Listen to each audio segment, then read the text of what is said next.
எபிரேயர் புஸ்தகத்திலே 12ஆம் அதிகாரம் 6ஆம் வசனத்திலே, கர்த்தர் எவனிடத்தில் அன்பு கூறுகிறாரோ அவனை அவர் சிட்சித்து தாம் சேர்த்து கொள்ளுகிற எந்த மகனையும் தண்டிக்கிறார் என்று பிள்ளைகளுக்கு சொல்லுகிறது போல உங்களுக்கு சொல்லி இருக்கிற புத்திமதியை மறந்தீர்கள் என்பதாக எபிரேய ஆசிரியர் கூறுகிறார்.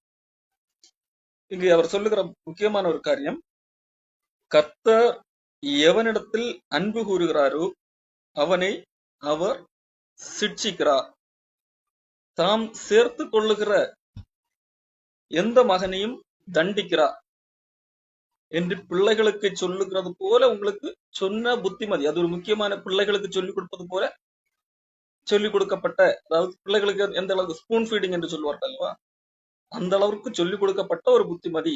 இது ஒரு முக்கியமான புத்திமதி. பல வேளைகளில் பெரும்பாலான கிறிஸ்தவர்கள் மறந்து போகக்கூடிய புத்திமதி. இங்கே அதைத்தான் எபிரேய ஆசிரியர் சொல்லுகிறார், மறந்தீர்கள். பிள்ளைகளுக்கு சொல்லிக் கொடுத்ததை போல அந்த அளவிற்கு திரும்ப திரும்ப பலமுறை சொல்லி கொடுக்கப்பட்ட, பொறுமையாக நேர்த்தியாக சொல்லிக் கொடுக்கப்பட்ட ஒரு புத்திமதி. என்ன புத்திமதி? கர்த்தர் எவனிடத்தில் அன்பு கூறுகிறாரோ, ஆண்டவர் யாரை அதிகமாக நேசிக்கிறாரோ அவனை ஆண்டவர் சிட்சிக்கிறார். தான் யாரை சேர்த்துக் கொள்ளுகிறாரோ, சேர்த்துக் கொள்ளுகிற எந்த மகனையும், ஆண்டவர் தன்னிடத்தில் சேர்த்துக் கொள்ளுகிற எந்த மகனையும் தண்டிக்கிறார் என்று சொல்லப்பட்ட ஒரு புத்திமதி. ஆண்டவர் சிட்சிக்கிற தேவனாக இருக்கிறார், ஆண்டவர் தண்டிக்கிற தேவனாக இருக்கிறார். இங்கே இரண்டு வார்த்தைகள் பயன்படுத்தப்பட்டிருக்கிறது, சிட்சை மற்றும் தண்டித்தல் என்கின்ற வார்த்தை. இங்கே இந்த சிட்சை என்று சொல்லி வருகின்ற வார்த்தைக்கு கற்றுக் கொடுத்தல், ஒழுங்குபடுத்தல், பயிற்சி கொடுத்தல் என்கின்ற அர்த்தம்தான் அதனுடைய சரியான அர்த்தமாக இருக்கிறது. கற்பித்தல், பயிற்சி கொடுத்தல், அல்லது ஒரு சில காரியங்களை ஒழுங்குபடுத்துவது, இதுதான் இந்த வார்த்தைக்கான அர்த்தம். இங்கே தண்டிக்கிறார் என்று சொல்லப்பட்ட அந்த இடத்திலே வருகின்ற மூல பாஷை, அதனுடைய சரியான பொருள் கசையடி என்கின்ற வார்த்தை வருகிறது. சில ஆங்கில ஒரு கேஜேவி என்று நினைக்கிறேன், அதிலே கூட சரியான வார்த்தை அடிப்படையிலே அந்த கசையடி என்கிற பொருள் வரத்தக்க வார்த்தை தான் பயன்படுத்தப்பட்டிருக்கிறது என்று நினைக்கிறேன். அப்போ கசையடி கொடுக்கிறார் என்கின்ற அர்த்தத்திலே இந்த இடத்துல வருகிறார். கர்த்தர் எவனிடத்தில் அன்பு கூறுகிறாரோ அவனை ஆண்டோர் பயிற்சி கொடுக்கிறார், அல்லது ஒழுங்குபடுத்துகிறார், அல்லது கற்றுக் கொடுக்கிறார். தாம் சேர்த்து கொள்ளுகிற எந்த மகனையும் கசையடி கொடுக்கிறார், தண்டிக்கிறார் என்கின்ற அர்த்தத்திலே அது வருகிறது. இது ஒரு முக்கியமான ஒரு புத்திமதி, மறக்க கூடாத, மறந்து போகக்கூடாத, எப்பொழுதும் நினைவில் வைத்திருக்க வேண்டிய ஒரு புத்திமதியாக நாம் இதை அறிந்திருக்க வேண்டியது அவசியமாக இருக்கிறது. இங்கு சிற்சை ஆகட்டும், இந்த இடத்துல சொல்லப்பட்டிருக்கிற கசையடி ஆகட்டும், இதை நாம் எப்படி புரிந்து கொள்ளக்கூடாது என்று சொன்னால், ஏதோ செய்த தவறுக்காக கொடுக்கப்படுவதுதான் சிற்சை, அல்லது இங்கே தண்டிக்கிற என்ற வார்த்தை எழுதப்பட்டிருந்தாலும் அந்த கசையடி என்று எடுத்துக்கொள்ளக்கூடாது. சிற்சை என்பது, அல்லது கசையடி அல்லது தண்டனை என்பது, அல்லது கடினமான ஒரு சிற்சை, எப்படி வேண்டுமானாலும் எடுத்துக்கொள்ளலாம். அது என்பது தவறிலிருந்து திருத்துவதற்காகவும் பயன்படுத்தப்படும், மட்டுமல்ல நாம் வளர்வதற்கு தேவையாகவும் பயன்படுத்தப்படும். நான் விளக்கப்படுத்துறேன். அப்போ எப்பொழுதுமே இது ஏதோ ஒரு தவறு செய்துவிட்ட அதற்குரிய தண்டனை தான் சிற்சை, அது என்கின்ற ஒற்றை அர்த்தத்திலே நாம் புரிந்து கொள்ளக்கூடாது. சரி, இந்த ஆண்டவர் ஏன் சிட்சிக்கிறார் அல்லது தண்டிக்கிறார், அல்லது அதனுடைய ஒரிஜினல் அர்த்தப்படி கசையடி கொடுக்கிறார் என்று சொன்னால், அது ஒரு அன்பின் அடையாளம். ஆண்டவர் ஒரு மனிதனை சிட்சிக்கிறார் என்று சொன்னால், அல்லது ஆண்டவர் ஒரு மனிதனுக்கு கசையடி, கொஞ்சம் வலுவான ஒரு அடி கொடுக்கிறார் என்று சொன்னால், அதனுடைய பொருள் தேவனுடைய கோபம் அல்ல, தேவனுடைய அன்பின் வெளிப்பாடு. அதைத்தான் எபிரேயர் புத்தகத்தில் நாம் வாசிக்கிறோம். 9ஆம் வசனம் 8ல இருந்து படிக்கிறேன். எல்லாருக்கும் கிடைக்கும் சிக்ஷை உங்களுக்கு கிடைக்காமல் இருந்தால், எல்லாருக்கும் கிடைக்கக்கூடிய ஒரு சிக்ஷை உங்களுக்கு வேண்டாம், உங்களுக்கு ஆண்டவர் சிக்ஷை தரவில்லை, ஆண்டவர் உங்களுக்கு கசையடி தரவில்லை என்று சொன்னால் நீங்கள் தேவனுடைய பிள்ளைகள் அல்ல, வேசி பிள்ளைகள். அப்போ அங்கே அன்பு இல்லை, ஆண்டவர் கண்டுகொள்ளாமல் விடுகிறார் என்று சொன்னால் அது அன்பற்ற, ஆண்டவர் அன்பு காட்டவில்லை என்று பொருள், உங்களை ஒதுக்கி தள்ளிவிட்டார் என்று பொருள். அதுதான் எபிரேய ஆசிரியர் சொல்லுங்க, நீங்கள் சிக்ஷையை சகிக்கிறவர்களாக இருந்தால் தேவன் உங்களை புத்திரராக எண்ணி நடத்துகிறார். ஆண்டவர் தன்னுடைய பிள்ளை என்கின்ற ஒரு உறவை காண்பிக்கக்கூடிய இடம்தான் சிக்ஷை. அது ஒரு அன்பின் வெளிப்பாடு. காரணம், தகப்பன் சிக்ஷியாத புத்திரன் உண்டோ? அன்றியும் நம்முடைய சரீரத்தின் தகப்பன்மார்கள் நம்மை சிக்ஷிக்கும் போது அவர்களுக்கு நாம் அஞ்சி நடந்திருக்க, நாம் பிழைக்கத்தக்கதாக ஆவிகளின் பிதாவுக்கு வெகு அதிகமாய் அடங்கி நடக்க வேண்டும் அல்லவா என்பதாக சொல்லப்பட்டு, இந்த பூமியிலே உள்ள தகப்பன்மார்கள் தங்களுடைய பிள்ளைகளுக்கு பயிற்சி கொடுக்கிறார்கள், தண்டிக்கிறார்கள், கசையடி கொடுக்கிறார்கள். எதற்காக? அவர்களை, அந்த பிள்ளைகளை பெற்றோர்களுக்கு பிடிக்காது என்கிறதுனால அல்ல, அவர்களை மிகவும் பிடிக்கும் என்கின்ற ஒரு காரணத்தினால்தான், அவர்கள் மிக நல்ல விலைக்கு வர வேண்டும் என்கின்ற ஒரு அக்கறையினால்தான், அவர்களுடைய பிரயோஜனத்திற்காகத்தான் அப்படி கொஞ்ச காலம் சிக்ஷித்தார்கள். இவரோ தம்முடைய பரிசுத்தத்துக்கு நாம் பங்குள்ளவர்களாகும் பொருட்டு நம்முடைய பிரயோஜனத்துக்காகவே நம்மை சிக்ஷிக்கிறார் என்று சொல்லி எபிரேய ஆசிரியர் சொல்லு. அப்போ தண்டனை அல்லது கசையடி அல்லது சிக்ஷை என்று வரும்போது அது எதை காட்டுகிறது? அது தேவனுடைய அன்பை காட்டுகிறது. தேவனுடைய அன்பின் வெளிப்பாடு, அன்பின் ஒரு அடையாளம் தான் இந்த சிக்ஷை என்கிறதை காண்பிக்கிறதாக இருக்கிறது.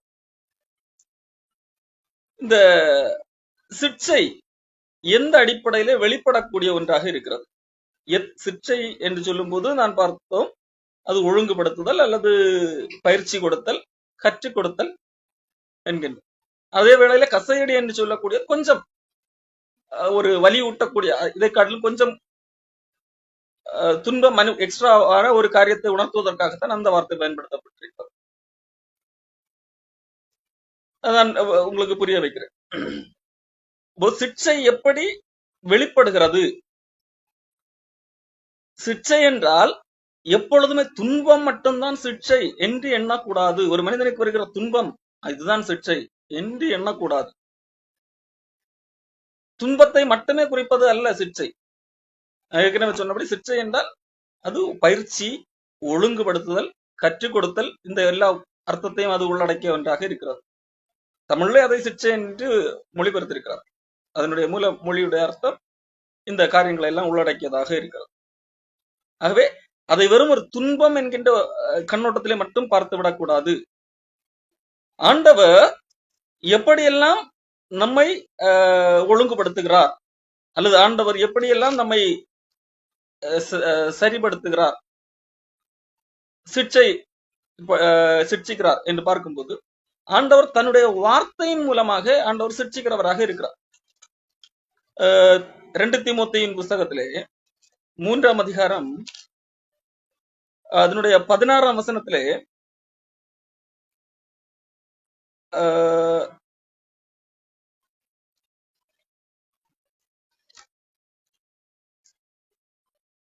வேத வாக்கியங்கள் எல்லாம் தேவ ஆவியினால் அருளப்பட்டுள்ளது.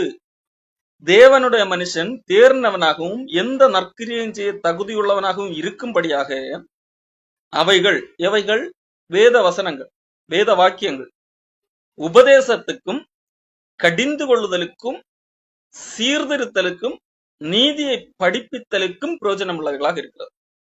இங்கே இந்த வேத வசனத்தை குறித்து இங்கு சொல்லப்படும் போது அங்கு சொல்லப்பட்டிருக்கிற காரியம், அவை அந்த வேத வசனம் உபதேசிக்கிறது, கடிந்து கொள்ளுகிறது, மனிதனை சீர்திருத்துகிறது, திருத்துகிறது, அவனை செவ்வாய்ப்படுத்துகிறது, ஒழுங்குபடுத்துகிறது, நீதியை படிப்பிக்குதலுக்கும் பிரயோஜனம் உள்ளவைகளாக இருக்கிறது. இது இந்த சிக்ஷை என்கின்ற வார்த்தையோடு ஒத்து போகின்ற ஒரு காரியம். அப்போ இங்கே எதை கொண்டு ஆண்டவர் சிட்சிக்கிறார்? வேத வாக்கியங்கள். எதற்காக?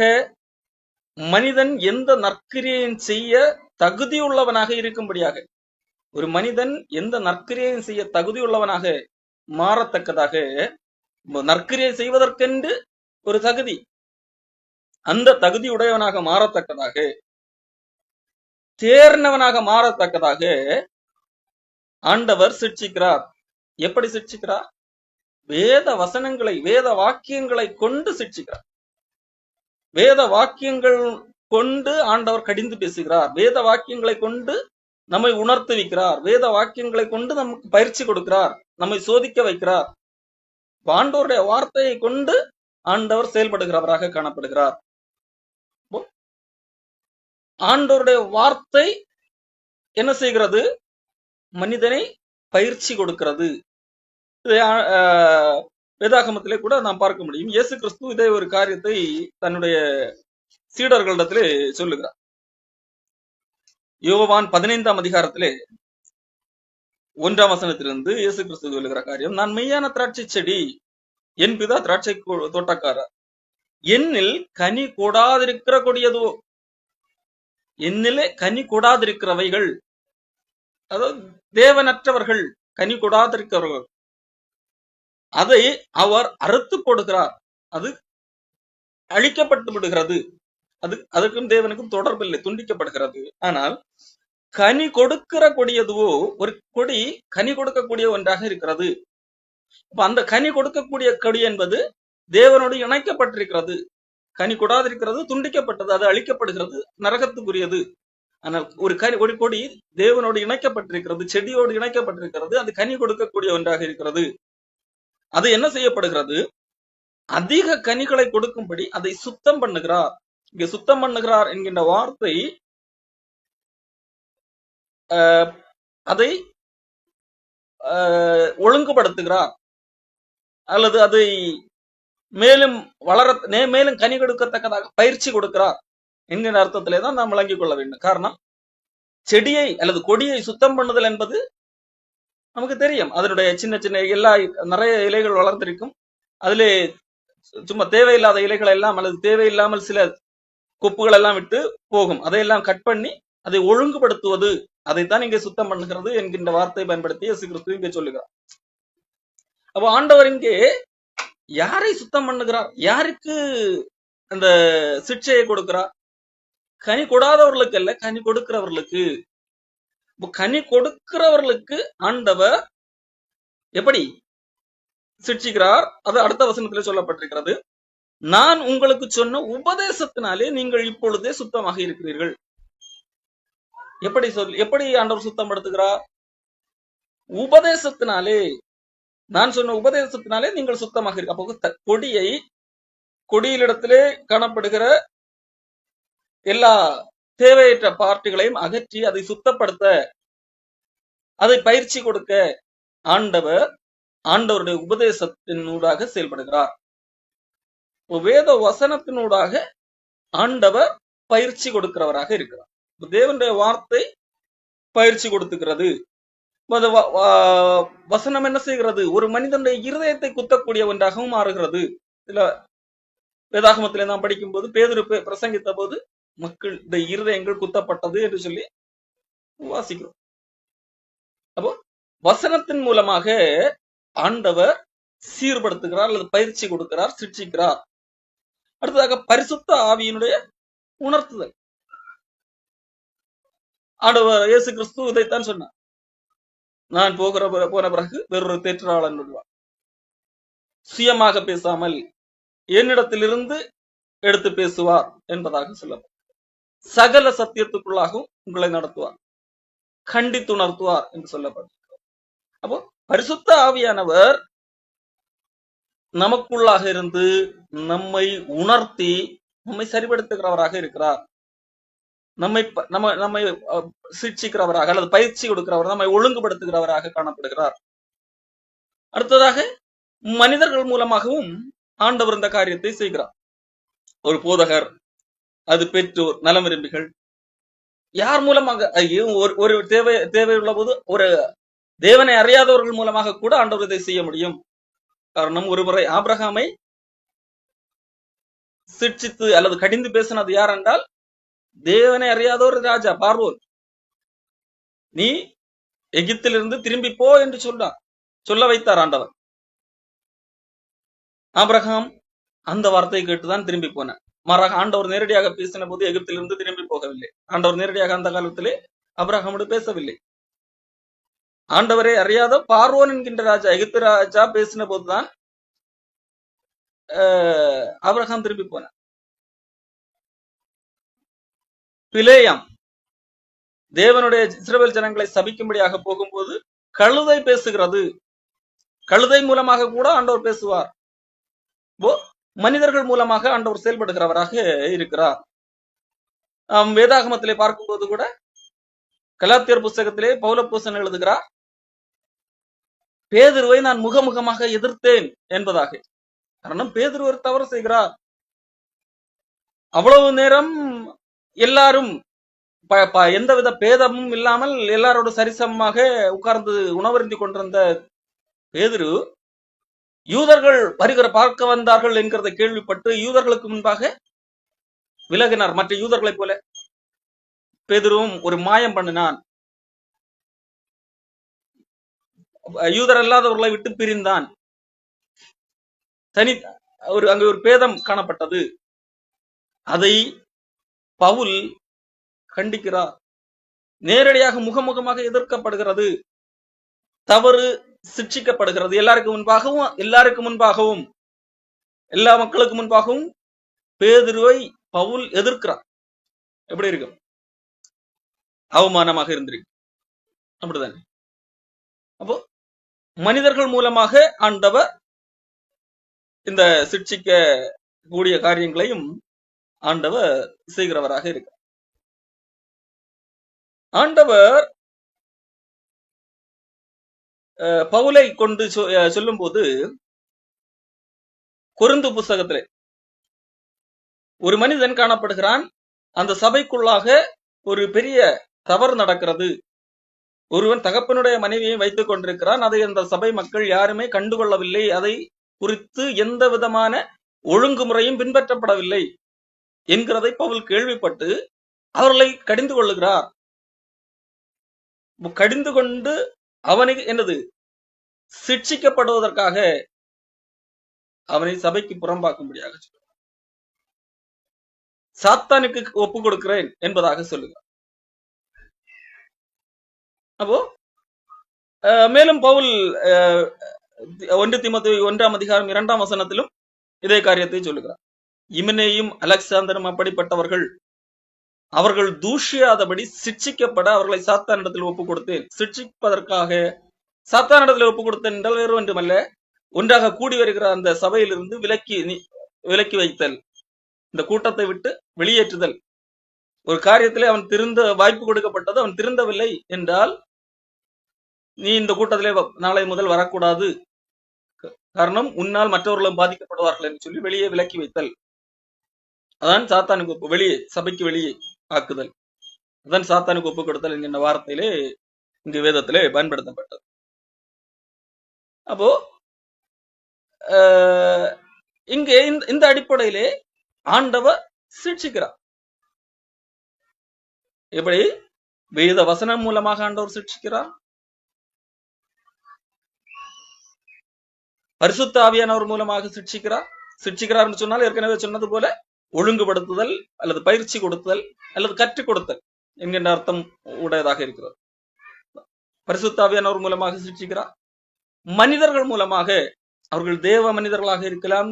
தேவன் ஒரு சில வேளைகளிலே தேவனை அறியாதவர்களை கொண்டும் ஆண்டவர் பயன்படுத்துவார்.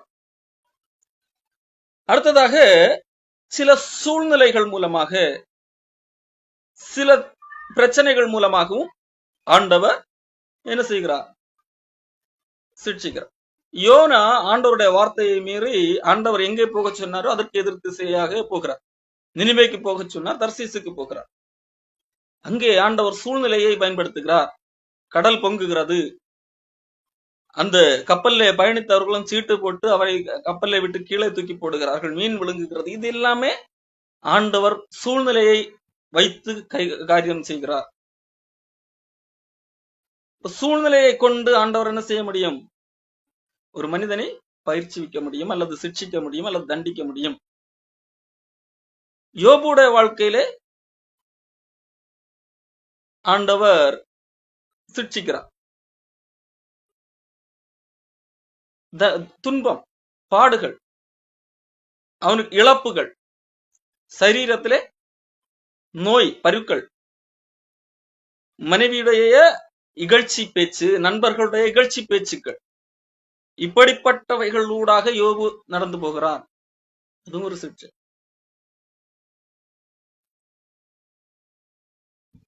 யோசேப்பு சொந்த சகோதரர்களால் குழியிலே இறக்கி விடப்படுகிறார்.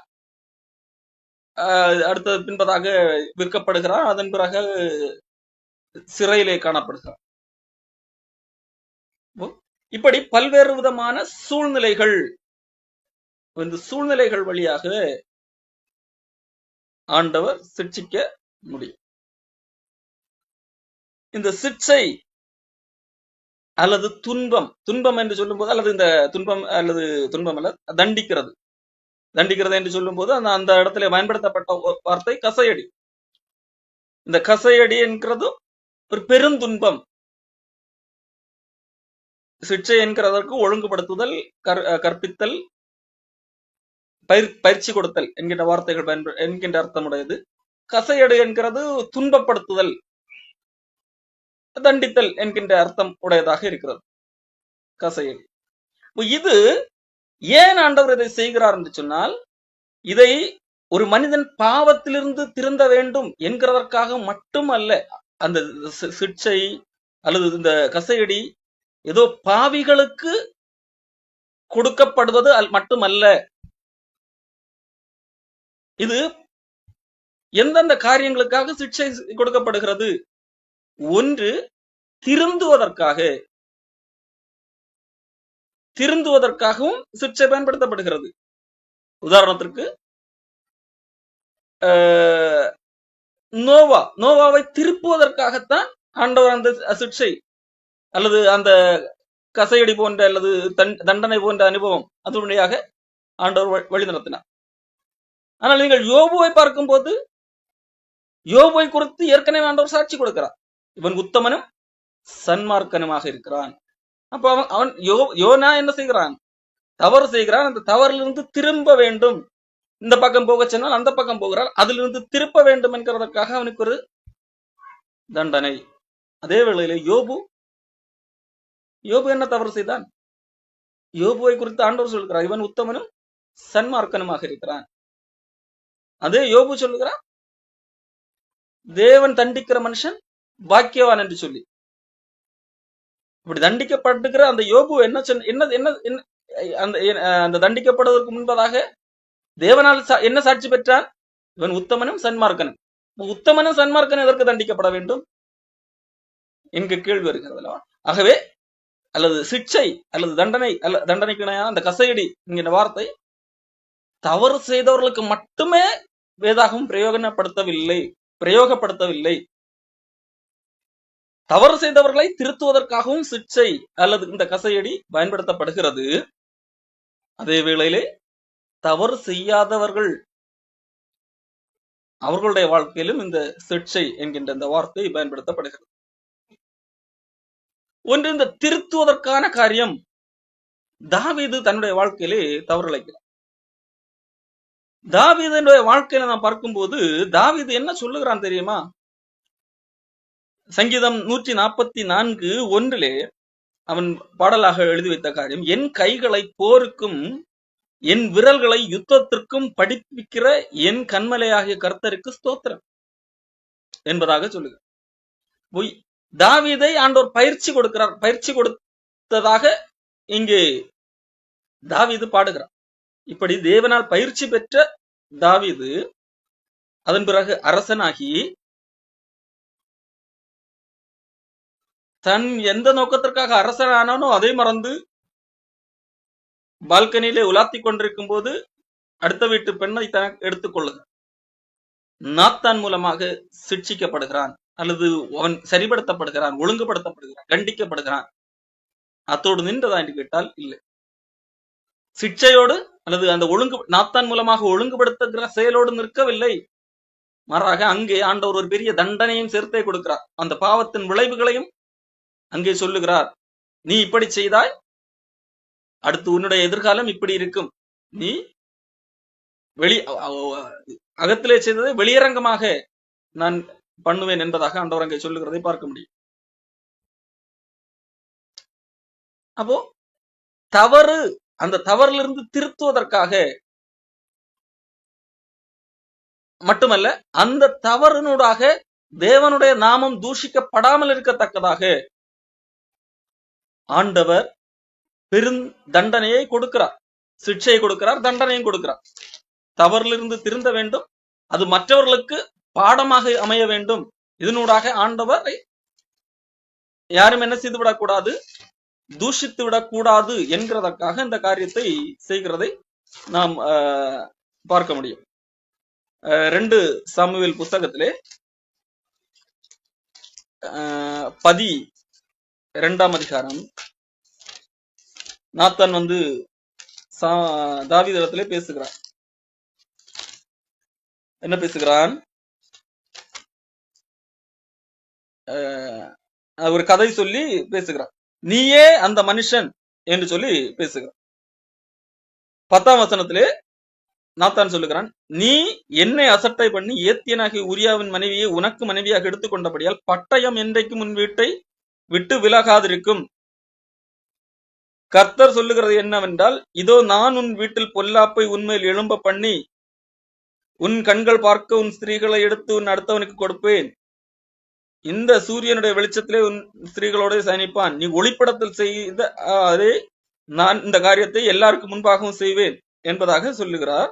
சொல்லிவிட்டு அதனுடைய காரணத்தை ஆண்டவர் சொல்லுகிறார். 14ஆம் வசனம், ஆனாலும் இந்த காரியத்தினாலே கர்த்தருடைய சத்துருக்கள் தூஷிக்க நீ காரணமாக இருந்தபடியினால் உனக்கு பிறந்த பிள்ளை நிச்சயமாக சாகும் என்று சொல்லி நாத்தான் தீர்க்கதரிசி தாவீதுக்கு சொல்லி, ஏன் ஆண்டவர் தாவீதுக்கு இவ்வளவு தண்டனை கொடுக்கவன் சிக்ஷிக்கும் போதே அவன் உணர்ந்து விட்டான்.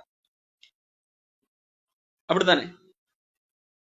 அப்புறம் ஏன் இவ்வளவு தண்டனை என்றால், சத்துருக்கள், தேவனுடைய சத்துருக்கள் கடவுளை தூஷிப்பதற்காக காரணமாகி விட்டான் இந்த தாவீது.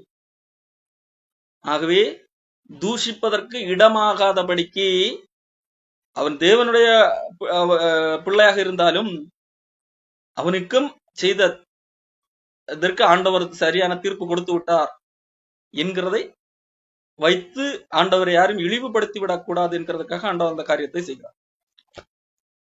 இதே காரியத்தை நாம் அப்போஸ்தலர் பவுலுடைய வாழ்க்கையிலும் நாம் காண முடியும்.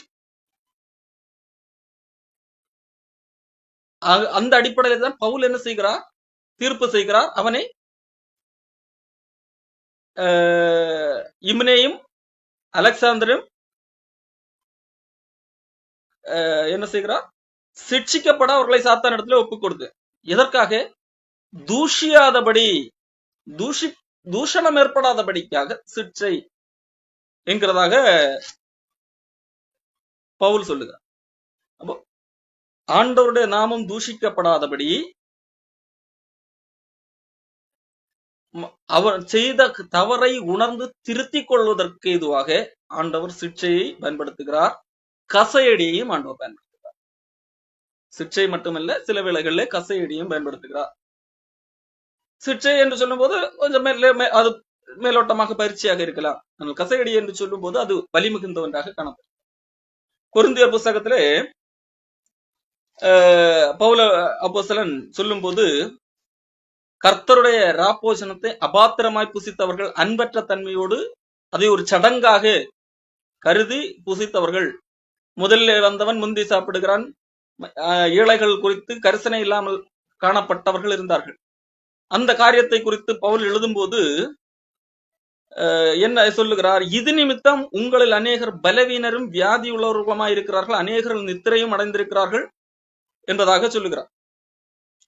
நம்மை நாமே நிதானித்து அறிந்தால் நாம் நியாயம் தீர்க்கப்பட மாட்டோம். நாம் நியாயத்திற்கப்படும் போது உலகத்தோட தண்டனைக்குள்ளாகாதபடிக்கு கர்த்தராலே சிட்சிக்கப்படுகிறோம் என்பதாக இங்கே பவுல் எழுதுகிறார். அப்போ இந்த உலகத்தோட கூட இந்த உலகத்துக்கு ஒரு தண்டனை தீர்ப்பு இருக்கிறது, தண்டிக்கக்கூடிய ஒரு நாள் இருக்கிறது. அந்த நாளில் அவர்களோடு கூட நாம் போகாதபடி, அந்த நாளில் நாம் தண்டனை பெற்றுக் கொள்ளாதபடிக்கு இந்த பூமியிலே நம்மை ஆண்டவர் சிட்சிக்கிறார், நம்மை பயிற்சி கொடுக்கிறார், அல்லது தண்டிக்கிறார், அல்லது கசையடி கொடுக்கிறார், நம்மை திருத்துகிறார் என்கிறதாக இங்கே பவுல் அப்போஸ்தலன் சொல்லுகிறார். இங்கே சிக்ஷையானாலும் சரி, கசையடி ஆனாலும் சரி, முதலாவது நோக்கம் எது? திருத்துதல். முக்கிய நோக்கம் திருத்துதலை தவிர பழி வாங்குவது அல்ல. ஆண்டவருக்கு பழி வாங்குவது நோக்கம் அல்ல. இவன் எனக்கு விரோதமாக இவ்வளவு பாவம் செய்து விட்டான், இவன் எப்படியாவது காரி பண்ண வேண்டும் என்கிறது ஆண்டவருடைய நோக்கம் அல்ல. ஒரே நோக்கம் திருத்துதல். ஆகவே தான் பவுல் அப்போஸ்தலன் 2 கொரிந்தியர் புஸ்தகத்திலே 2ஆம் அதிகாரத்திலே முதலாவது ஒருத்தருக்கு தீர்ப்பு கொடுத்தான் அல்லவா? 1 கொரிந்தியர் புஸ்தகத்திலே ஒருத்தருக்கு தீர்ப்பு கொடுக்கிறான் அல்லவா? அவனை புறம்பாக்குங்கள் அல்லது சாத்தானுக்கு ஒப்பு கொடுக்கிறேன் என்பதாக தீர்ப்பு கொடுக்கிறான் அல்லவா? அந்த மனிதனை குறித்து பவுல் அப்போஸ்தலன் 2 கொரிந்தியர் புஸ்தகத்திலே எழுதுகிறார். என்ன எழுதுகிறார்? 6ஆம் வசனம், அப்படிப்பட்டவனுக்கு அநேகரால் உண்டான இந்த தண்டனையே போதும். இவ்வளவு நாட்கள் அவனை ஒதுக்கி வைத்தீர்கள் அல்லவா? அது போதும், அவனை மறுபடியும் சேர்த்துக் கொள்ளுங்கள் என்பதாக சொல்லுகிறார். 2 கொரிந்தியர் 2ஆம் அதிகாரம் 5 படிக்கிறேன். துக்கம் உண்டாக்குனவன், அந்த பாவத்தை செய்தவன், விபச்சாரத்திலே ஈடுபட்டவன், எனக்கு மாத்திரமல்ல உங்கள் எல்லாருக்கும் துக்கம் உண்டாக்கினான். நான் உங்கள் எல்லார் மேலும் அதிக பாரம் சுமத்தாதபடிக்கு இதை சொல்லுகிறேன். அப்படிப்பட்டவனுக்கு அநேகரால் உண்டான இந்த தண்டனை போதும். அவனை ஒதுக்கி வைத்தது, சாத்தானுக்கு ஒப்புக் கொடுக்கிறேன் என்று சொல்லி சபையை விட்டு வெளியே வைத்தீர்கள் அல்லவா? அது போதும். இப்பொழுது அவன் அதை புரிந்து கொண்டான், தான் செய்த தவறு என்பதை புரிந்து கொண்டான்.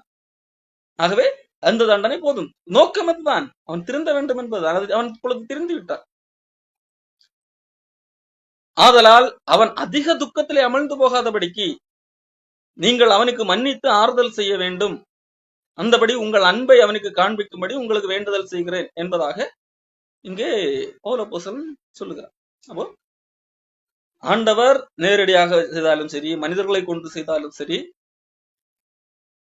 சூழ்நிலைகளை கொண்டு செய்தாலும் சரி, திருத்துவதற்காக ஆண்டவர் எதை பயன்படுத்துகிறார்? சிட்சையை பயன்படுத்துகிறார் அல்லது கசையடியை பயன்படுத்துகிறார். இது ஒன்று. திருத்துவதற்கு என்று சொன்னால் நாம் ஏதோ ஒரு தவறு செய்திருக்கிறோம், அதிலிருந்து திருந்துவதற்காக, நாம் உணர்வடைந்து திருந்துவதற்காக. இது எந்தெந்த விதங்களில் செய்கிறார்? ஒன்று வசனத்தின் மூலமாக செய்கிறார், பரிசுத்த ஆவியானவர் மூலமாக செய்கிறார், மனிதர்களை கொண்டு செய்கிறார், சூழ்நிலைகளை கொண்டு செய்கிறார். சூழ்நிலைகள் என்கின்ற துன்பங்கள், பிரச்சனைகள் இதெல்லாம் இருக்கு. மனிதர்களை கொண்டு பேசுவதன் மூலமாக செய்கிறார். இதே மாதிரி ஒரு பவுல் மூலமாக இப்படிப்பட்ட சபைக்கு புறம்பாக்குதல் போன்ற காரியங்கள் மூலமாக செய்கிறார். எக்ஸ்போஸ் பண்ணுகிறார். இப்படிப்பட்ட திருந்தவில்லை, சொல் பேச்சு கேட்கவில்லை என்றால் ஆண்டவர் என்ன செய்கிறார்? எக்ஸ்போஸ் பண்ணுகிறார். அந்தபடியும் ஆண்டவர் நோக்கம் என்னதுதான்? திருந்துதல். அது மட்டும். இரண்டாவது சிட்சை என்பது வளர்ச்சிக்காக ஆண்டவர் சிட்சிக்கிறார். ஒரு மனிதன் இப்பொழுது இருக்கிற இடத்திலிருந்து இன்னும் அடுத்த கட்டத்துக்கு வளர வேண்டும் என்கிறதற்காக ஆண்டவர் சிட்சிக்கிறார். இது தவறுக்காக அல்ல. இவர் தவறு செய்து விட்டான், இந்த தவறிலிருந்து திருந்த வேண்டும் என்கிறதற்காக அல்ல. அது ஒரு பார்ட்டு. அடுத்த அப்போ தவறு செய்யாதவர்களுக்கும் சிட்சை வருகிறது. அதன் உதாரணத்துக்கு யோபுவை சொன்னேன். அது எதற்காக? வளர்ச்சிக்காக. யோசேப்பை குறித்து சொல்லப்பட்டிருக்கிறது, கர்த்தருடைய வசனம் அவனை புடமிட்டது என்று சொல்லி யோசேப்பை குறித்து சொல்லப்பட்டிருக்கிறது. சங்கீதம் புஸ்தகத்திலே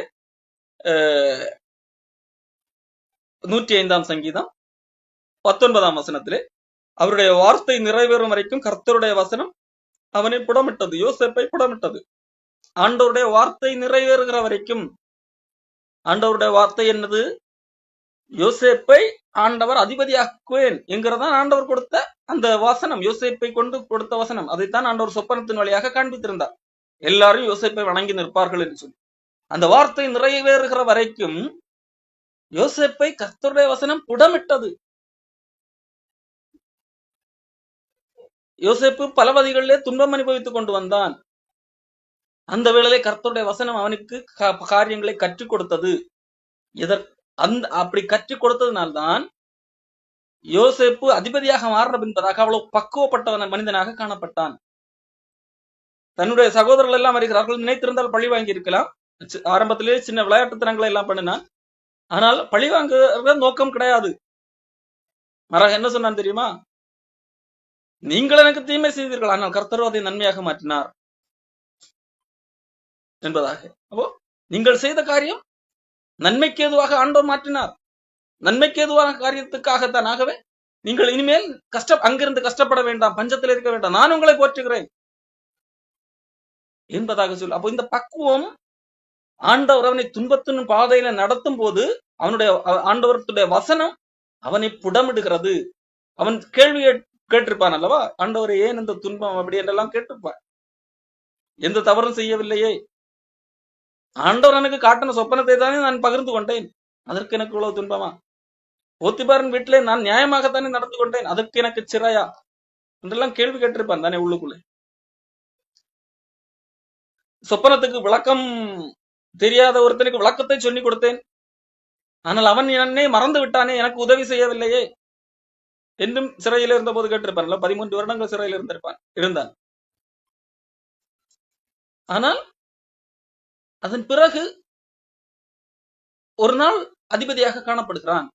அவ்வளவு நாட்கள் அந்த துன்பத்தினூடாக போகும்போது அவன் கேட்ட கேள்விக்கெல்லாம் ஆண்டவருடைய வசனம் அவனுக்கு பதில் சொல்லி அவனை புடமிட்டிருக்கிறது. ஆகவே தான் பக்குவப்பட்டவனாக காணப்படுகிறான். தாவீது கோலியாத்துக்கு முன்பாக நிற்கும் முன்பதாக சவுல் கோலியாத்துக்கு முன்பாக தாவீதை அனுப்ப வேண்டும். தாவீது வந்து சொல்கிறான், நான் போகிறேன் என்று சொல்லி. எந்த நம்பிக்கையில அனுப்புவது? ஒரு சின்ன பையன் வந்து கேட்கிறான், நான் அவனை வீழ்த்துகிறேன் என்பதாக. எந்த நம்பிக்கையில அனுப்புவது? அதுக்கு தாவீது சொன்ன பதில், நான் என்ன செய்திருக்கிறேன், எனக்கு ஆல்ரெடி எக்ஸ்பீரியன்ஸ் இருக்கிறது. என்ன எக்ஸ்பீரியன்ஸ்? நான் சிங்கத்தையே தோற்கடித்தவனாக்கும் என்கிறது போல தாவீது சொல்லுகிறான். அப்போ தாவீது இங்கே போர்க்களத்திலே போரிடுவதற்கு முன்பதாக ஆடு மேய்க்கிற இடத்திலே சிங்கத்தால் ஆபத்து வந்திருக்கிறது. ஆடு மேய்க்கிற இடத்திலே அவன் பாதுகாப்பற்றவனாக காணப்பட்டிருக்கிறான். கரடியின் மூலமாக ஆபத்து வந்திருக்கிறது. இந்த ஆபத்துக்கள், சிங்கத்தின் மூலமாக ஆபத்துக்கள், கரடியின் மூலமாக ஆபத்து, அந்த ஆபத்து தான், அந்த ஆபத்திலே அவன் தப்பின விதம் தான் இன்றைக்கு அவனை கோலியாத்துக்கு முன்பாக நிற்க வைத்து அவனை வீழ்த்தத்தக்கதாக மாற்றி இருக்கிறது. பயிற்சி.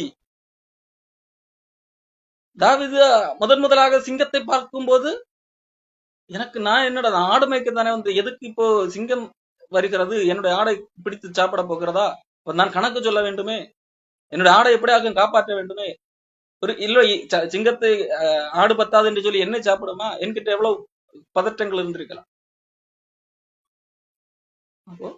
ஆனாலும் அதையெல்லாம் ஆண்டவர் ஒரு பயிற்சிக்காக, அவன் அடுத்தடுத்த கட்டத்திலே வளர வேண்டும் என்கிறதற்காக அந்த காரியங்கள் எல்லாம் ஆண்டவர் அனுமதித்திருக்கிறார். அதைத்தான் தாவீது சொல்லுகிறான், என் சங்கீதம் 144:1 என் கைகளை போருக்கும் என் விரல்களை யுத்தத்திற்கும் படிப்பிக்கிற என் கண்மலையாகிய கர்த்தருக்கு ஸ்தோத்திரம். அப்போ ஆண்டவர் படிப்பிக்கிறார் என்று சொன்னால் சிக்ஷிக்கிறார் என்கிற அந்த வார்த்தை படிப்பிக்கிறதும் கற்றுக் கொடுத்தல், பயிற்சி கொடுத்தல். எப்படி இருக்கிறது அது?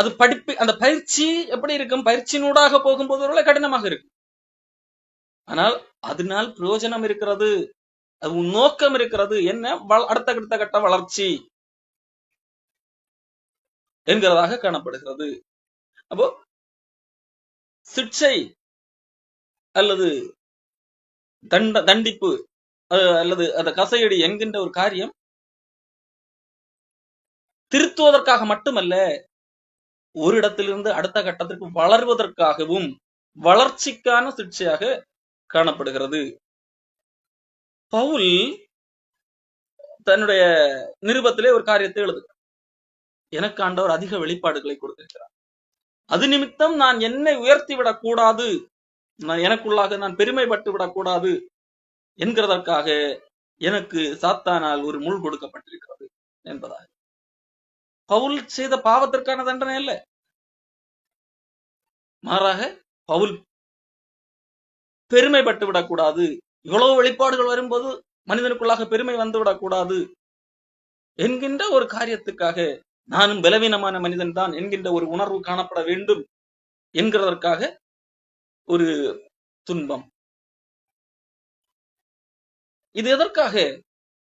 அவன் வளர வேண்டும், தாழ்மை குணத்திலே வளர வேண்டும் என்கிறதற்காக, தன்னை இன்னும் தாழ்த்த வேண்டும் என்கிறதற்காக என்று சொல்லி அவனுக்கு இன்னும் பணிவு வர வேண்டும் என்கிறதற்காக, வளர்ச்சி ஒரு குணாதிசயத்திலே வளர வேண்டும் என்கிறதற்காக. ஒரு பொன் நல்லதுதான், பொன் உலகத்திலே எல்லா விதத்திலும் சிறந்த ஒரு உலோகம். ஆனால் அந்த பொன்னை மேலும் சிறந்ததாக்க வேண்டும் என்றால் என்ன செய்ய வேண்டும்? அந்த பொன்னை அக்னியிலே போட வேண்டும். மரத்தை எடுத்து என்ன செய்ய முடியாது, அக்னியிலே போட்டால் அது போய்விடும். வைக்கோலை அக்னியிலே போட்டால் அழிந்து விடும். ஆனால் பொன்னை, ஆகவே அதை அக்னியிலே போட மாட்டார்கள். ஆனால் பொன்னை தைரியமாக அக்னியிலே போடுவார்கள். ஏன்? அக்னியிலே போடும்போது அது மேலும் பளபளப்பாகும், மேலும் சிறந்ததாக மாறும். அப்போ நல்லவர்களை மேலும் சிறந்தவர்களாக்க, இன்னும் சொல்ல போனால் தேவனால் ரட்சிக்கப்பட்ட நீதிமான்களை மேலும் பரிசுத்தத்திலே வளரச் செய்ய, நல்ல தெய்வீக குணாதிசயத்திலே வளரச் செய்வதற்காக ஆண்டவர் சிக்ஷிக்கிறார். ஆகவேதான் இங்கே நாம் பார்க்கிறோம், எபிரேயர் 12ஆம் அதிகாரத்திலே தம்முடைய பரிசுத்தத்திற்கு பங்குள்ளவர்களாகும் பொருட்டு அவர் சிக்ஷிக்கிறார் என்று சொல்லி. கழுகு இருக்கிறது அல்லவா, கழுகு அது குஞ்சுகளை என்ன செய்யும்? 1-2 நாள் பார்க்கும், குஞ்சு அடை பொறிஞ்சு வந்த பிறகு அந்த குஞ்சுகளை உயரமான ஒரு இடத்திலிருந்து கீழே விட்டுவிடும். அது கீழே விழுகிறது போல போகும், விழத்தான் போகும். அது கடுமையான ஒரு காரியம் தான். அதுக்கு முன்பதாக அது இதுவரைக்கும் பறந்தது கூட கிடையாது. அது பறக்க முடியும் என்று தெரியவும் செய்யாது. அப்படியே போனால் கீழே போய் மண்ணிலையோ பாறையில விழுந்து சாக வேண்டியதுதான். ஆனால் கழுகு அதை செய்யும். ஏன்? அப்படி செய்தால்தான் அது பறக்கும். சிலர் தன்னுடைய பிள்ளைகளுக்கு சின்ன வயதிலே நீச்சல் கற்றுக் கொடுக்க வேண்டும் என்று விரும்புகிறவர்கள் என்ன செய்வார்கள்? பிள்ளைகளை தூக்கி தண்ணீரில் போவார்கள். அது அந்த பிள்ளைக்கு கடினமாக மூச்சு முட்டுகிறது போல எல்லாம் தோன்றும். ஆனால் என்ன செய்ய மாட்டார்கள், சாக எல்லாம் விட மாட்டார்கள். அப்படியே போடும்போது அது கையை போட்டு அடித்து, காலை போட்டு அடித்து, நேரத்திலே கஷ்டமாகத்தான் இருக்கும். அது பயிற்சி. எதற்கு? அப்பொழுதுதான் நீச்சல்ல தேற முடியும். ஒலிம்பிக் போட்டிகள், இது போன்ற போட்டிகளுக்கு போகிறவர்கள், அதற்கென்று பயிற்சியாளர்கள் இருப்பார்கள் அல்லவா, அவர்கள் கொடுக்கிற அந்த பயிற்சியெல்லாம் பார்க்கும்போது ஒரு பெரும் துன்பம் அனுபவிப்பது போலத்தான் இருக்கும். வேலைக்கு விரும்பின உணவை சாப்பிட முடியாது. அவர்கள் எதை பரிந்துரைக்கிறார்களோ அந்த நேரத்தில் அவ்வளவுதான் சாப்பிட முடியும். தாகம் எடுத்தாலும் அந்த பயிற்சியாளர் கொடுக்கிற அந்த லிமிட்டுக்கு மேல் தண்ணீர் கொடுக்க முடியாது. பயிற்சியாளர் சொல்லிக் கொடுக்கிறதற்கு மாறாக ஏதாகலும் அது சரியாக வரவில்லை என்று சொன்னால் பயிற்சியாளர் கோபப்பட்டால் ஒருவேளை அடி கிடைக்கும். இது மட்டும் விளையாட்டு சார்ந்த காரியங்களே மட்டுமல்ல, இராணுவத்திலே போனாலும் அப்படித்தான். இராணுவ பயிற்சி எவ்வளவு கடினமாக இருக்கும். தெரிந்துதான் போகிறார்கள் அந்த பயிற்சிக்கு. இராணுவ பயிற்சி ஆகட்டும் அல்லது விளையாட்டு பயிற்சி, இப்படி போனால், இந்த பயிற்சியிலே போனால் துன்பம்தான், கடினமாகத்தான் இருக்கும் என்று தெரிந்துதான் போகிறார்கள். ஏன் தெரிந்து போகிறார்கள்? காரணம், இது நம்முடைய வளர்ச்சிக்கானது. நம்முடைய நாட்டை பாதுகாப்புவதற்கு மக்களுக்கானது,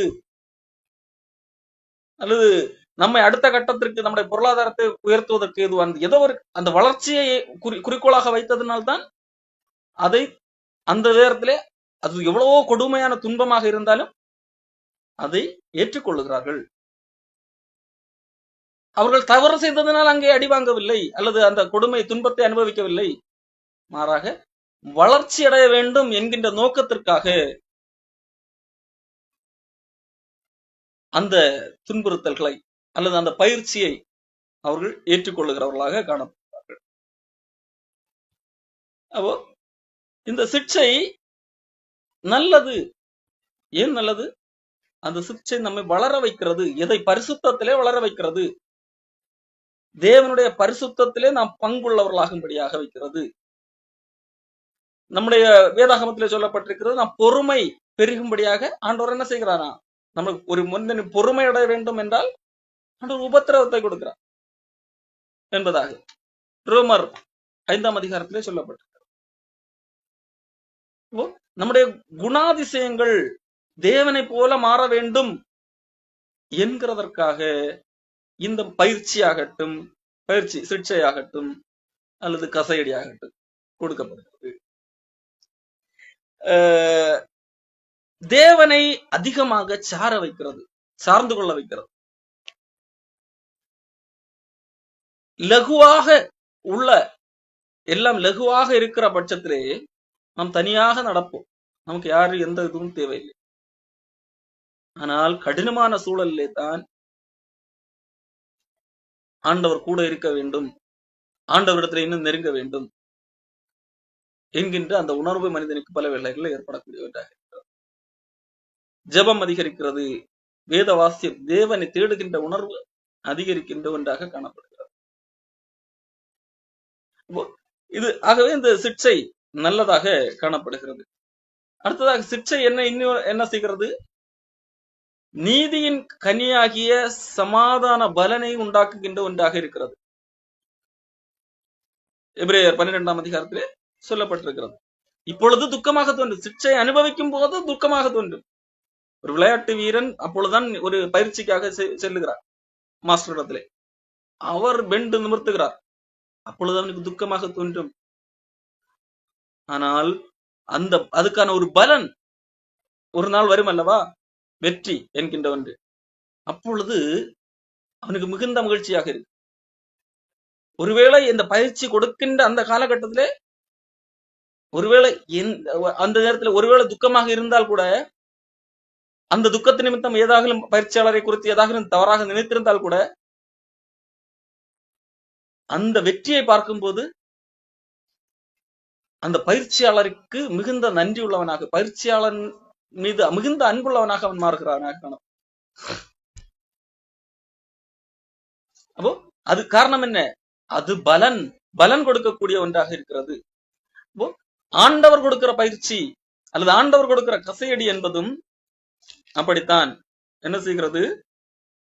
தற்காலத்திலே சந்தோஷமாய் காணப்படாமல் துக்கமாய் கண்டாலும் பிற்காலத்தில் அதில் பழகினவர்களுக்கு, அந்த பயிற்சியினூடாக பழகி வந்தவர்களுக்கு, பயிற்சி வேண்டாம் என்று சொல்லி போனவர்களுக்கு அல்ல, பயிற்சியினூடாக கடந்து வந்தவர்களுக்கு, பழகினவர்களுக்கு அல்லது அந்த கசையடியின் பாதையிலே வந்தவர்களுக்கு அது நீதியாகிய சமாதான பலனை தரும். சமாதானமான ஒரு பலன், அது அழிவுக்கான பலன் அல்ல, சமாதான பலன், தேவனிடத்திலிருந்து வருகிற சமாதான பலன் ஒரு நாள் கிடைக்கும். ஆகவே சிக்ஷை அவசியம் என்று சொல்லி ஆண்டவர் எபிரேய ஆசிரியர் மூலமாக நமக்கு சொல்லுகிறார்.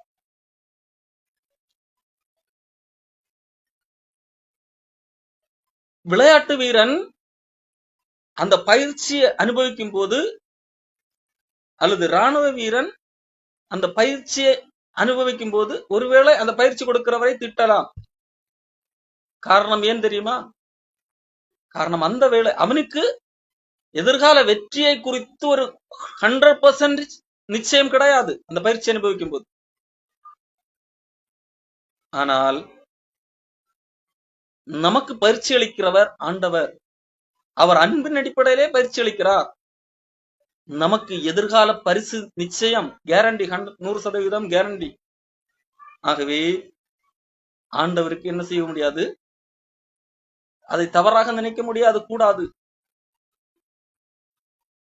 ஆகவே இந்த பயிற்சியாக இருந்தாலும் சரி, கசையடியாக இருந்தாலும் சரி, அது நம்முடைய வாழ்க்கைக்கு பிரயோஜனம் உள்ளதாக இருக்கிறது. இந்த சிக்ஷை வருகிற நேரத்திலே அல்லது கசையடி வருகிற நேரத்திலே என்ன செய்யக்கூடாது அல்லது என்ன செய்ய வேண்டும் என்கிறதையும் வேதாகம் நமக்கு சொல்லுது. எபிரேயர் 12ஆம் அதிகாரம் 5ஆம் வசனம், என் மகனே கர்த்தருடைய சிக்ஷையை அற்பமாக எண்ணாதே. அப்போ அற்பமாக எண்ணக்கூடாது, சிக்ஷையை அற்பமாக எண்ணக்கூடாது. இரண்டாவது, அருவருக்க கூடாது. இதே இந்த இடத்துல பயன்படுத்தப்பட்ட இந்த வார்த்தை நீதிமொழிகள் புஸ்தகத்திலிருந்து எடுத்து மேற்கோள் காட்டப்பட்ட ஒரு வார்த்தை. அந்த இடத்துல நீதிமொழிகள்ல என்ன சொல்லப்பட்டிருக்கிறது? நீதிமொழிகள் 3ஆம் அதிகாரம் 11ஆம் வசனத்திலே, என் மகனே கர்த்தருடைய சிக்ஷையை அற்பமாக எண்ணாதே, அவர் கடிந்து கொள்ளும் போது சோர்ந்து போகாது. தகப்பன் தான் நேசிக்கிற புத்திரனை சிக்ஷிக்கிறது போல கர்த்தரும் எவனிடத்தில் அன்பு கூறுகிறாரோ அவனை சிக்ஷிக்கிறார். இந்த வசனத்தை தான் எபிரேய ஆசிரியர் எடுத்து பயன்படுத்துறார். அற்பமாக எண்ணுதல், அது அது வெறுத்தல், அதாவது சிக்ஷை வெறுப்பாக பார்த்தல், அற்பமாக எண்ணுதல் அல்லது அருவருப்பாக பார்க்கிறது, அதை செய்யக்கூடாது. இரண்டாவது, தேவன் சிக்ஷிக்கும் போது சோர்ந்து போகக்கூடாது. சோர்வு அல்லது ஏன் எனக்கு இந்த பாடுகள், நான் நல்லதானே இருக்கிறேன் என்று சொல்லி சோர்ந்து போகக்கூடாது. காரணம், பலன் தெரியாதவர்கள் சோர்ந்து போகலாம். தான் விரும்பி நான் இந்த போட்டியிலே எப்படியாகலும் வெற்றி பெற்றியாக வேண்டும் என்று விரும்பி ஒரு மனிதன் போய் அந்த ட்ரெயினர் இடத்துல தன்னை ஒப்பு கொடுக்கிறான். அப்படி ஒப்பு கொடுக்கும் போது அந்த ட்ரெயினர் அவனை ட்ரெயின் பண்ணுகிறார். அப்படிப்பட்ட மனிதன் சோர்ந்து போவானா? சோர்ந்து போக மாட்டான். ஆனால் ஒருவேளை யார் சோர்ந்து போவார்கள்? ஏதோ ஒரு பெற்றோர்கள் தன்னுடைய பிள்ளை இப்படி வர வேண்டும் என்று அந்த பெற்றோர்கள் ஆசைப்பட்டு கம்பல்ஷன் அடிப்படையிலே பிள்ளையை ஏதாவது இந்த மாதிரி ஒரு கோர்ஸ்ல சேர்த்து விடுகிறார்கள். அந்த பிள்ளைக்கு அந்த இலக்கை குறித்து என்ன இல்லை, அக்கறை இல்லை. அப்படிப்பட்ட பிள்ளைக்கு சோர்வு வரும். ஏன்?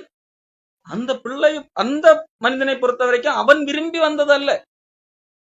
அவனுக்கு அந்த போட்டியின் அந்த வெற்றி, எதிர்காலத்தில் கிடைக்கக்கூடிய அந்த வெற்றியின் மீது எந்த அக்கறையும் கிடையாது. பெற்றோர்களுடைய ஒரு நிர்பந்தத்தின் அடிப்படையில் அங்கே எப்படியோ அல்லது வேறு யாருடைய ஒரு நிர்பந்தத்தின் அடிப்படையில் அந்த பயிற்சியை எடுத்துக் கொண்டிருக்கிறது. அப்படிப்பட்டவர்களுக்கு சோர்வு வரலாம். ஆனால் எதிர்கால நம்பிக்கை இதுதான், ஆகவே இதற்காக நான் இதை செய்யலாம் என்று சொல்லி விரும்பி ஒருத்தன் வருகிறான் அல்லவா, அவன் சோர்ந்து போக மாட்டான். எவ்வளவு ரிஸ்கான பயிற்சி கொடுத்தாலும் அதை கற்றுக்கொள்ளுகிறவனாக காணப்படுவான். ஆகவே ஏன் நடந்தது என்று சொல்லி கேட்கிறது போல சோர்வுகள் அடையக்கூடாது. இங்க எபிரேய ஆசிரியர் இந்த புத்தகத்தை எழுதுகிற காலகட்டத்திலே அந்த மக்கள் அப்படி சோர்ந்து போகக்கூடிய நிலைமையிலே இருந்தார். எபிரேய மக்கள் தவறு செய்ததனால் திருத்துவதற்காக ஆண்டவன் அந்த சிக்ஷை அல்லது கசையடியை கொடுக்கவில்லை. எபிரேய மக்கள் மிகப்பெரிய துன்பத்தை அனுபவித்துக் கொண்டிருந்த அந்த காலகட்டம். எருசலேம் அழிக்கப்படுவதற்கு முன்பதாக ரோமர்களால் ஒரு பக்கம், யூதர்களால் ஒரு பக்கம், யூத கிறிஸ்தவர்கள் நெருக்கப்படுகிற காலகட்டம். அந்த காலகட்டத்தில் துன்பம் அனுபவித்துக் கொண்டிருந்த காலகட்டம். இது ஆண்டவருக்காக, ஆண்டவரை ஏற்றுக்கொண்டது நிமித்தமாக அவ்வளவு துன்பம் அனுபவித்துக் கொண்டிருக்கிறார்கள். மாறாக அவர்கள் பாவம் செய்ததனால் பாவத்துக்கான தண்டனை அனுபவித்துக் கொண்டிருக்கவில்லை.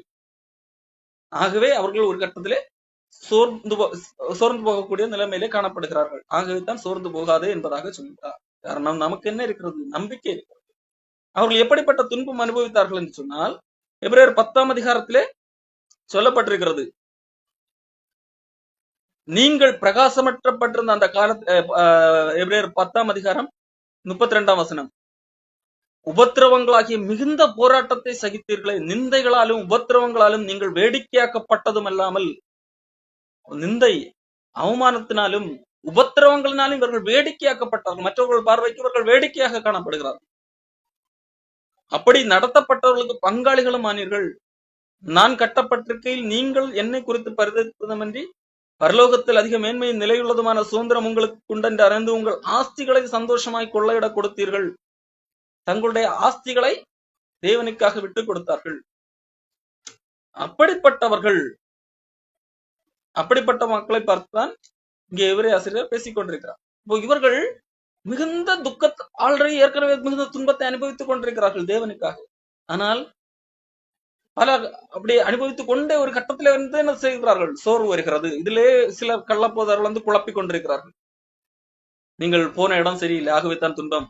எங்களிடத்தில் வந்தீர்கள், துன்பம் கிடையாது என்று சொல்லி கிறிஸ்தவம் அப்படி வாக்கு கொடுக்கவில்லை. இங்கு இருந்தால் துன்பமே இல்லாத சூழ்நிலை ஒரு நாள் வரும் என்றெல்லாம் வரும். ஆனால் ஆண்டவர் வரும்போது வரும் என்றுதான் சொல்லுகிறார்கள். ஆகவே அவர்கள் ஒரு கட்டத்திலே இந்த பூமியிலேயே சோர்ந்து போகிறார்கள். அப்படிப்பட்ட சூழலை தான் சொல்லுகிறார். சோர்ந்து போகாது. இவர்கள் அனுபவித்த துன்பம் என்பது இவர்கள் ஏதோ பெரிய பாவம் செய்தார்கள், அதற்காக அவர்கள் ஆண்டவர் பெரிய ஒரு தண்டனை கொடுத்தார், ஆகவே சோர்ந்து போனார்கள் என்கிற அர்த்தத்திலே அல்ல.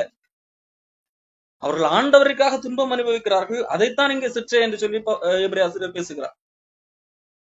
ஆகவேதான் இந்த எபிரேயர் 12ஆம் அதிகாரத்திலே இந்த சிற்றையை குறித்து பேசுவதற்கு முன்பதாக இயேசு கிறிஸ்துவின் பாடுகளை ஒப்பிடுகிறார்.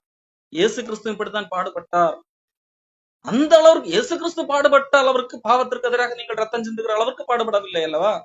ஆகவே ரத்தம் சிந்துகிற அளவிற்கு, அல்லது ரத்தம் சிந்துதல் என்று சொன்னா உயிர் போகிற அளவிற்கு வந்தாலும் என்னது சகிக்க வேண்டும். காரணம் ஏன் சகிக்க வேண்டும்? இயேசு கிறிஸ்து அதைத்தான் செய்தார் என்று சொல்லி சொல்லுகிறார்.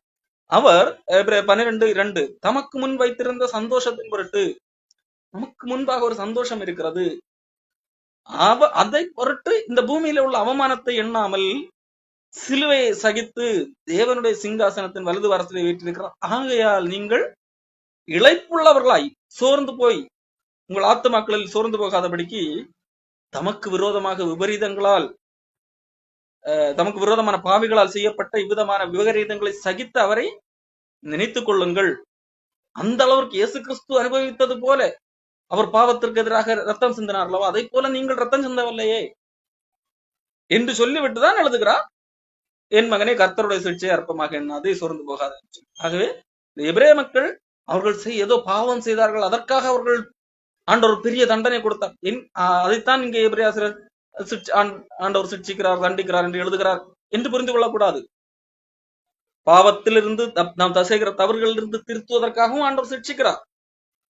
அதே வேளையிலே நாம் அடுத்தடுத்த கட்டத்துக்கு வளர்வதற்காக இயேசு கிறிஸ்துவின் அந்த பாடுகளுக்கு பங்காளியாகி அந்த அளவிற்கு பாடு வந்தாலும் நாம் விசுவாசத்திலே உறுதியாக நிற்கிறோம் என்று சொல்லி அந்த நம்முடைய விசுவாசத்தை வளர்த்துவதற்காக சிக்ஷைகள் அனுமதிக்கப்படலாம், கசையடிகள் அனுமதிக்கப்படலாம். ஆகவே சோர்ந்து போகக்கூடாது. அடுத்ததாக சிக்ஷையை வெறுக்கக்கூடாது, சோர்ந்து போகக்கூடாது. ஏன் எப்படி என்றெல்லாம் சோர்ந்து போகக்கூடாது. அடுத்ததாக மனம் திரும்ப அவசியம் இருந்தால் மனம் திரும்ப வேண்டும். காரணம் ஏற்கனவே நான் சொன்னது போல சிக்ஷை என்கிறது 2 காரியங்களுக்காக, ஒன்று திருத்துவதற்காக, இன்னொன்று வளர்ச்சிக்காக. ஒருவேளை திருத்துவதற்காக இருக்கும் என்றால் அந்த எந்த காரியங்களில நாம் திருந்த வேண்டும், அதை திருத்திக் கொள்ள வேண்டும், நாம் மனம் திரும்ப வேண்டியது அவசியமாக இருக்கிறது. கொரிந்தியர் புத்தகத்திலே பவுல் முதலாவது ஒருத்தனுக்கு தண்டனை கொடுக்கிறார். அவன் அடுத்த நிருபத்தில் எழுதும் போது அவன் மனம் திரும்பினவனாக காணப்படுகிறான். அடுத்ததாக விசுவாசத்தோடு காத்திருக்க இந்த சிக்ஷை அல்லது கசையடி இதிலே விசுவாசத்தோடு காத்திருக்க வேண்டும். என்ன விசுவாசம்? எதிர்கால நம்பிக்கையை குறித்த ஒரு விசுவாசம். சிக்ஷைக்கான பலன் உண்டு என்கிறதற்கான விசுவாசம். தாவீதுக்கு பலன் கிடைத்ததா? அவன் போருக்கும் இதுக்கெல்லாம் ஆண்டவர் பயிற்றுவித்தார். அதன் அடிப்படையில ஒரு நாள் ராஜாவாக மாறினார். யோசேப்பு ஆண்டவருடைய வசனம் அவனை புடமிட்டது, ஒரு நாள் அதிபதியாக காணும். அதே போல இந்த பூமியிலே நாம் வாழுகின்ற காலத்திலே ஆண்டவர் நம்மை புடமிடுகிறார், சிட்சிக்கிறார், கசையடி கொடுக்கிறார். ஆனால் ஒரு நாள் நீதியின் பலனாகிய சமாதான பலன் நிச்சயம்.